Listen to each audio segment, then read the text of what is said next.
ఏంటంటే మౌత్ పీసులు.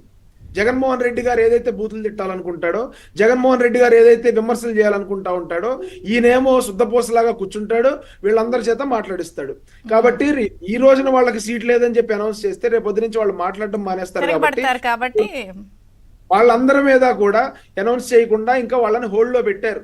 రేపొద్దున రేపో ఎల్లుండో వాళ్ళందరూ కూడా బలి పశువులు అవ్వాల్సిన పరిస్థితే ఉంది రాష్ట్రంలో.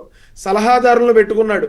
80 నుంచి 90 మంది సలహాదారులను పెట్టుకుని ఇతను చేసే తప్పులన్నీ కవర్ చేయడానికి వాళ్ళ ఒక షీల్డ్ లాగా పెట్టుకుని వాళ్ళకి కోట్ల రూపాయల డబ్బును దోచిపెడుతున్న పరిస్థితి ఈ రోజున రాష్ట్రంలో ఉంది.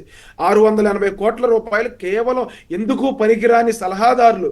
మన ప్లేట్లో మన బిర్యానీ అనే పథకం ఏదైతే పెట్టాడో జగన్మోహన్ రెడ్డి గారు 2019లో, ఆ పథకానికి సంబంధించి వీళ్ళని మేపటం కోసం 680 కోట్ల రూపాయలు ఈ రోజున వాళ్ళకి దోచిపెట్టిన పరిస్థితి. జగన్మోహన్ రెడ్డి గారు ఎవరి సలహాలు తీసుకునే పరిస్థితి లేదు. ఆయనకి ఎవరు సలహాలు ఇచ్చినా వాళ్ళు కాలిపోయే పరిస్థితి. ఈ తొట్టి గ్యాంగ్ సలహాలన్నీ, ఈ చెత్త సలహాలన్నీ జగన్మోహన్ రెడ్డి గారి బుర్రలోంచి వచ్చినాయే మేడం. జగన్మోహన్ రెడ్డి గారి సలహాలే. ఆయన సచ్చు తెలివితేటలే ఇవన్నీ.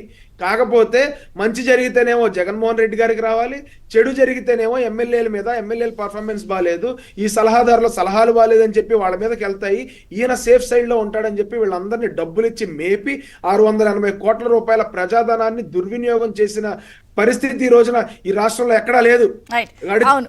లేదు. కేవలం జగన్మోహన్ రెడ్డి గారి ఇలాకాలోని, జగన్మోహన్ రెడ్డి గారి ఈ రాచరిక పాలనలోనే ఉంది. ఈ రోజున కొత్త అభ్యర్థులను తీసుకొస్తా ఉన్నారు మేడం. ఎవరిని తీసుకొస్తా ఉన్నారండి? ఐరన్ లెగ్గులను తీసుకొస్తా ఉన్నారు. డబ్బులు ఎవరు ఎక్కువ ఇస్తారో వాళ్ళని తీసుకొస్తా ఉన్నారు. వ్యాపారవేత్తలను తీసుకొస్తా ఉన్నారు. చలమలశెట్టి సునీల్ గారు అని చెప్పి కాకినాడ ఎంపీగా ఎవరైతే వీళ్ళు అనౌన్స్ చేశారో, ఆయన దండయాత్ర చేస్తున్నాడు. ఎప్పటి నుంచి? 2009 నుంచి దండయాత్ర చేస్తున్నాడు.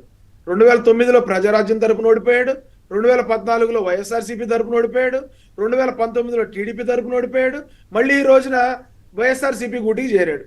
ఆయన ఎక్కడైతే ఉంటాడో అక్కడ అయితే కాన్ఫిడెంట్ గా ఉన్నారా మీ సానా సతీష్ చేతిలో కూడా ఓడిపోతాడని? అంటే సానా సతీష్ గారికి ఇస్తారో లేదని ఇంకా కన్ఫర్మ్ అవ్వలేదు కదండి.